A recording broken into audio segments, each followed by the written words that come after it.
What's up mga meme? O kumusta po kayo? Kayo po ba ha mga meme patuloy pa rin na nakakaranas ng mga sinasabing mga negativities? Pagpasok ng mga sinasabing mga kamalasan na yan ha mga meme na nagdudulot sa inyo ng mga misfortune sa buhay, na maaring yan po ha mga meme ang nagiging dahilan. Kaya kayo po ha mga meme palagi pa rin talagang naghihirap, nauulat sa mga meme at napakarami pa rin talagang problema na dumarating po sa inyo araw-araw. Yung halimbawa po ha mga meme, lagi kayong walang pera ha mga meme tapos kayo po lubog na lubog pa sa utang. Nako, wala na nga pera, lubog na lubog pa sa utang. Oh. Nako, Mariosep, kapag kagaya naman po sitwasyon nyo po ha mga meme, nako, negatibo po yan ha mga meme. Wala na nga kayong pera, tapos lubog pa kayo sa utang. Oh.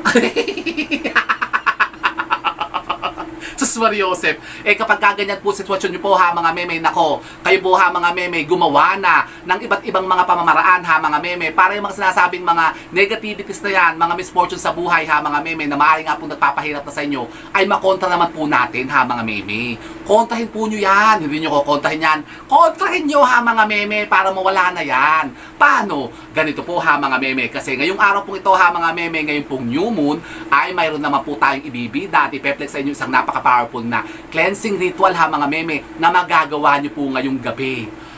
Para yung mga sinasabing mga paghihirap na yan, mga kamalasan na yan, mga problemang yan ha mga meme sa buhay po ninyo, ay mawala ng tuluyan. Para naman po pumasok ha mga meme, mga sinasabing mga positibong enerhiya naman, na magbibigay naman po sa atin ng pag-alwa naman, paggaan ng buhay natin ha mga meme. Gusto nyo yan? Aba, ako gusto ko yan ha mga meme. So ano yan? Yun na nga po ha mga meme. Kaya kung gusto nyo pong malaman kung ano naman po itong isang napaka-powerful na cleansing ritual na ito na magagawa po natin sa pamamagitan po ha mga meme ng isang napaka-powerful po ding sangkap ha mga meme, ay panoorin nyo lamang po ang video kong ito. Talaga ba? Ano yan? Yun na nga, basta panoorin nyo ang video to.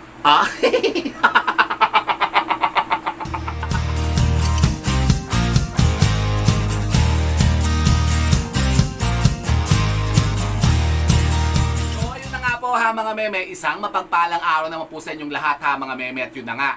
Ngayon nga po ha mga meme, new moon na naman. So ngayon po ha mga meme, meron naman po tayong ipeplex sa inyo at isi-share sa inyo isang napaka-powerful na cleansing ritual na magagawa po ninyo para naman po kayo po ha mga meme makakontra na sa mga sinasabing mga kamalasan na yan na maaari nga pong umuukil-kil na sa inyo, nako, nakalukob na sa inyong pong mga pagkatao.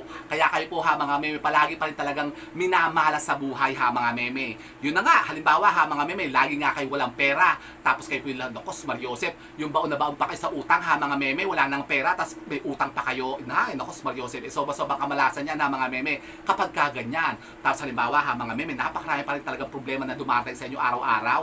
Halimbawa yung mga problema dyan sa bahay po ninyo, problema sa budget ha mga meme, tapos meron pang mga sakit-sakit dyan sa mga kasama nyo sa bahay, nako, Mariosep, kapag kaganyan po talaga ha mga meme, parang kayo talagang tinaksukluban na ng langit at lupa.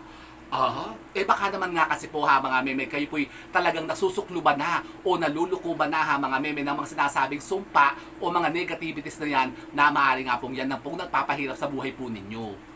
So paano gagawin natin? Ganito po ha mga meme, tanggalin po natin yan. Yan po ha mga meme, i-cleanse natin para yung mga sinasabing mga negativities na yan ay mawala ng tuluyan. Paano? Yan po. Ito po ha mga meme, pwede po natin gawin ngayon ha mga meme, ngayong new moon. Pero kung halimbawa ito na pong video natin na ito ha mga meme, mamimiss po ninyo, pwede nyo pa rin naman po itong gawin ha mga meme sa full moon.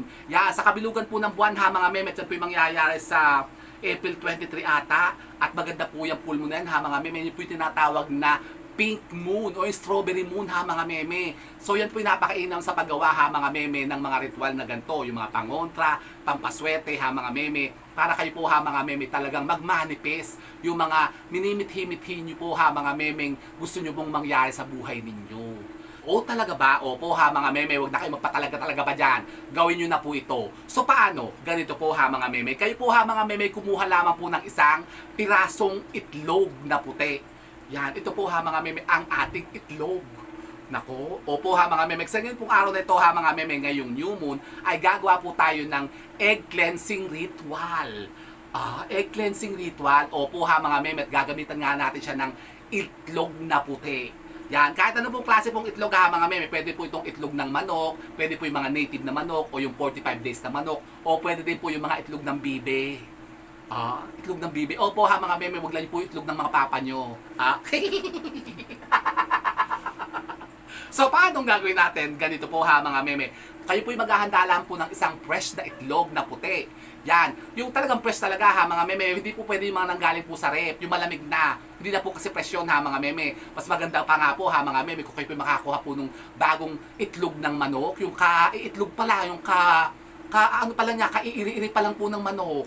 Ano ba, may mamano ka kayo dyan ha mga meme. Abangan nyo kung paano sila mangitlog. Paano? Talaga ba? Opo, kasi po ha mga meme mas epektibo. Yung talagang kaiiri-iri pa lang po talaga ha mga meme ng mga manok. O kahit ng mga bibe ha mga meme. Abangan nyo yan. Diba? Kayo may mga manukan dyan. Diba? Kayo may mga alagang pato o bibe. Yan, abangan nyo, tingnan nyo kung paano sila mangingitlog. Tapos kapag kayo papalabas na yung itlog nila, halimbawa manganganak na sila, yung parang itlog na, saluhin nyo na ha mga meme, ng kamay po ninyo, ganyan, pag umitlog na sila, gumanon. May song pa ito. Opo ha mga meme, kasi mas maganda po kasi yung bago talagang kaiitlog pa lamang. Para talagang fresh na fresh po talaga ha mga meme. So ito po ha mga meme ang ating itlog. So anong gagawin natin dito? Yun nga po ha mga meme, tayo po yung gagawa po kasi ngayon ha mga meme ng egg cleansing ritual. Kasi alam niyo po ba ha mga meme ng itlog po, ito po ha mga meme talagang pinaniniwalaan ng ating mga matatandang maninuno na napaka-powerful po ha mga meme na makatanggal ng mga sinasabing mga negativities na yan at mga kamalasan ha mga meme na maaring lumulukob na sa ating pagkatao. Ito po ha mga meme, matandang pamaraan na ha mga meme na pagtanggal ng sinasabing mga kamalasan na yan na maaari nga pong nakaka-apekto na sa atin. Ito po talagang ginagawa na ito ha mga meme ng mga marunong po talaga gumawa nito ha mga meme. At alam niyo po ba ha mga meme na marami pong paraan ha mga meme ng paggamit po ng itlog. Yung cleansing ritual ng itlog ha mga meme, marami pong paraan yan. Pero ituturo ko po sa inyo ha mga meme, pinakasimple lamang naman po. So ito po ha mga meme ang ating itlog. So paano ba ang pagganap nito? Ito nga po ha mga meme, pwede po natin gawin ngayong new moon. Yan, ngayong gabi po ha mga meme, magagawa po natin ito. Pero pwede naman po itong gawin ha mga meme sa susunod pong full moon. Sa April 23 po ha mga meme, pwede po natin itong gawin. Yan, ganito po ha mga meme. Kayo po'y kukuha lamang po ng isang pirasong itlog, tapos ito po ha mga meme, hahawakan nyo lamang pong ganyan. Ilalagay nyo lang po sa kalawang palad po ninyo, tapos yan po ha mga meme, hawakan po ng kanan. Tapos ito po ha mga meme, alayan po natin ng konting panalangin at dasal. Tayo po ha mga meme, manalangin po dito ng isang ama namin, isang abaginong Maria, at isang sumasampalataya. Bulungan po natin ito ha mga meme. Pagkatapos tayo po'y magpetisyon at humiling. Yan, hilingin po natin dito ha mga meme ng itlog na ito'y magtanggal ng mga sinasabing mga negativities at kamalasan na sumanib na sa atin at lumulukob sa ating buhay. Kaya tayo laging minamalas sa mga meme. Para lang po gumanggan na ha mga meme ang ating mga pamumuhay. Para pumasok na ang mga sinasabing mga positibong enerhiya na maaring yun naman po ang magbigay sa atin ng mga kaswertihan. Ganun po ha mga meme. Pagkatapos kukunin po natin ng itlog na ganyan ha mga meme. Hawakan nyo lang po ganyan. Ramdamin nyo po ha mga meme. Yan, kung bagay, paikot-ikutin nyo lang po sa palad po ninyong ganyan ha mga meme. Pagkatapos ito po ha mga meme ay iikot lamang po natin ha mga meme sa buong katawan natin mula ulo hanggang paa ha mga meme. Yan, ganun po ang pag-cleansing ritual po na ginagamitan po ng itlog ha mga meme. Ganito po ang gagawin po ninyo ha mga meme. Pagugulungin nyo lamang po ang itlog na ito ha mga meme sa buong katawan po ninyo mula po ulo, yan, pababa po hanggang sa talampakan po ninyo ha mga meme. Pagugulungin lamang po natin ang itlog na ganyan.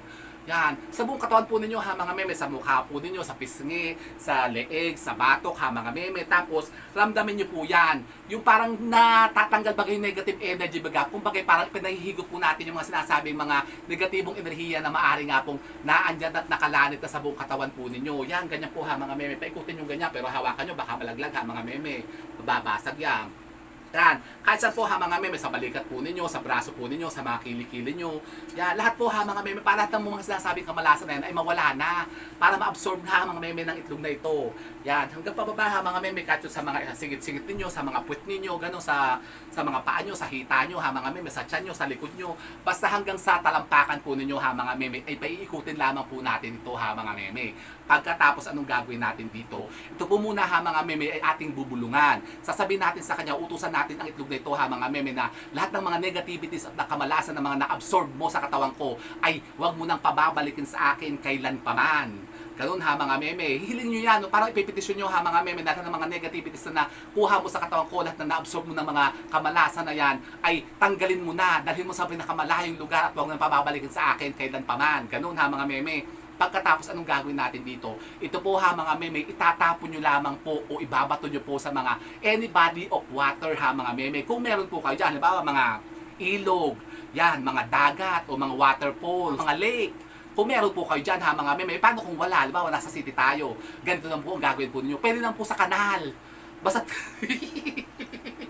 Opo ha mga meme, basta't meron pong mga tubig na umaagos po, na papalayo sa atin. Hindi papunta sa atin ha mga meme. Kahit po yung mga creek po, yung mga kanal-kanal, pwede po yan, ibato nyo po itong ganun ha mga meme. Sa tubig, basta't kailangan po ha mga meme, mababasag po siya. Pero halimbawa nga po ha mga meme, wala din po talagang kanal. Ano bang klaseng lugar yan? Walang kanal? So ganito naman po gagawin natin ha mga meme. Kayo po ha mga meme, pumunta po sa mga likod bahay po ninyo. At kayo po ha mga meme, magkukalama po ng kapirasong lupa ha mga meme. At doon nyo po ito ibato. Ibato nyo po ito ha mga meme sa likod bahay po ninyo. Tapos dapat po ha mga meme, mababasag siya. At pagkatapos ito po itatabunan natin ang lupa ha mga meme. Para yun na nga, para yung mga sinasabing mga negativities na yan na na-absorb niya ay tuluyan ng mawala. Para mabaon na siya sa lupa ha mga meme. Para hindi na makabalik po sa inyo. Para hindi na kayo mamalasin ha mga meme. So ito ha mga meme, kung kayo po yung makatanungan patungkol po dito sa ating egg cleansing ritual na ito ha mga meme, pwede po kayo magtanong dyan. Mag-iwan lamang po kayo ng mga question nyo dyan ha mga meme sa ating comment box. At kapag kayo po nabasa ko, sasagutin ko po yan dito ha mga meme. And so with that mga meme, keep safe and God bless. Thank you for watching. And don't forget to subscribe my channel. I know you like it. And don't forget to brush your teeth. Dahil mga meme, o gawin nyo po ito ha mga meme, para naman po kayo swerte naman.